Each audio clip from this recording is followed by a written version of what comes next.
Today we're going to talk a little bit about A Rose for Emily by William Faulkner. There's a lot of stuff to be talked about in this particular story, but let's focus a little bit on kind of a post-colonial discussion of A Rose for Emily. So Emily is a elder member of this small southern town, and in this southern town, she has a certain amount of privilege, I think we may call it, but privilege in a way that is granted only by this kind of patriarchal structure of her town and her position within that patriarchal structure. And what do I mean by that? Well, Emily's father has run off many suitors, and it says that clearly in the book, that the town pities her after her father's death. Because they remember the many men that Emily could have been happy with. She could have gotten married. She could have had a life outside of her family, outside of this one single house. She could have actually been someone much different.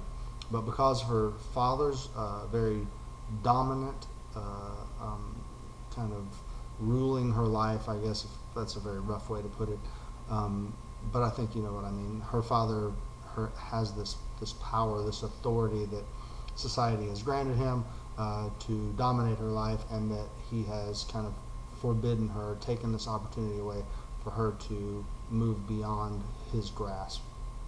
So when he dies, she is able to move up into a position of power within the household, but obviously not within society itself. She still doesn't have the same authority that men would have in this same society. So, how does she work about taking that power, or what power does she take from? How does she, to put it in the technical terms, how does she rehearse and overthrow the system, the hegemonic system of domination of which she is a part? And to say that in layman's term, how does she take the power that is given her and use it to its most effect? Well, first of all, she doesn't pay taxes. When the town comes to collect taxes, she refers them to Colonel Sartoris, who has been dead for 10 years, and the townspeople are basically powerless to collect taxes from her. That within this society, that they treat women as both subservient but yet privileged in other ways, right? So they're at a loss to, are they really going to break this idea of social etiquette and go and physically use the law to remove her from her house? No. So she gets out of paying taxes. When we all know that she ends up killing Homer Barron, poisoning him with arsenic, and then sleeping in the same bed with him for many, many years. When the smell is so bad from his rotting corpse in their house that they try to do something about it, when they ask, well, what should we do? When the aldermen say, well, what should we do? The judge says, what would you have me do? Accuse a lady of smelling bad, right? That's a social breach in this system that they are all unwilling to cross. So because of this dominant system, and because of this kind of inequality, that there are these other methods by which she is allowed to kind of usurp that authority. Okay, so we also see another action of this. She goes to buy the arsenic to kill Homer Barron with, and the druggist seems to almost know what he's doing. You know, he's, well, what is it for, right? And no answer. Well, I need to put something on the package. And she's like, well, I'll send Toby to get it later. And so finally he's just forced to put on this package 4 rats. Gives her just a ton of poison without really knowing what it's for. And he becomes kind of suspicious, but what's he going to do? So again, Emily's using this power. Not paying taxes, poisoning people, not letting people in her house. She even refuses, if you remember, to let the people in her house for 3 days after her own father died, when they knew he was dead before. And then so finally she relented and let them in. So we see Emily taking the limited amount of power that she has in this social system, right? That her father was able to keep her from being married, and he has that authority and stuff. And but she's able to take this kind of limited authority and use it to her advantage, right? Overthrowing the hegemonic domination, or trying to somewhat. Okay, so what do we think about this? What do we see in this? Is there a certain amount of a vision of the South, right, that is represented here, that is still true, right? Do we still see remnants of this social tradition playing out in modern America? And I'm just going to leave that open to you for your own discussions. But okay, so let's think about a few other things in the story, right? This kind of idea of social dominance. This Toby, her, I guess, for the lack of a better term, her house servant, lived in the same house with her for all of these years, and never said anything about. He obviously knew Homer Barron was dead upstairs. I don't think you could live in the house and not realize when someone has killed someone upstairs and the body is stinking and so on and so forth. Obviously he knew. But what did he do? He continued to live in the house for the rest of these years. And why? So why would someone do that? Why would you live in the house when your boss killed someone upstairs? Why would you continue to go on as if nothing had happened, right? And so what is the rational reason for this? Let me ask you, at this time, what would happen to Toby if he had went to the police and asked and told them what he saw or what had been done? Well, there's a couple of different scenarios that we could play out here. First of all, the police could not believe him. That we would never believe you over Mrs. Emily. That's just never going to happen, right? We see the inequality when Homer Barron comes to town with the Negroes working to build the roads, that he's chastising them. They're obviously not considered equal. So I think it's reasonable for us to say that the police would have been, we don't believe you, Toby, and possibly even charge him with making a false accusation or something like that. Secondly, they could say, okay, yes, we will investigate. We will, believe you and investigate this. And then they could go to the house, right? And then find Homer Barron's dead body, just as he said. But at that time, if the police were to ask Miss Emily what happened, you killed this person, how easy would it have been for her to just say, no, actually it wasn't me, and it was Toby who had done this, and it wasn't me. And obviously, who are they going to believe? Again, Toby's going to get the short end of the stick here, and probably end up costing him his freedom, if not his life. So Toby is kind of situated under this same kind of umbrella, hegemonic umbrella, that is holding him in place too. And I think that's a very powerful thing. It's so powerful that you would be forced to continue on living in this house with this dead person, because that there is no other real way. At the end of the story, when Miss Emily dies, we see him finally kind of able to make his escape, right? That he lets the women in from the town, and he turns around, and then he leaves from the back door, and it says directly that he was never seen again.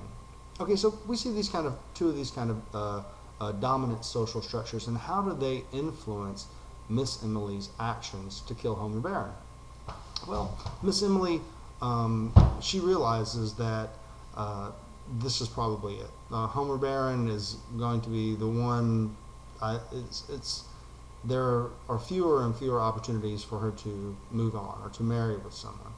And we see the author describe Homer Barron as a man's man. He likes hanging out with the guys, and he's just a man's man, confirmed bachelor.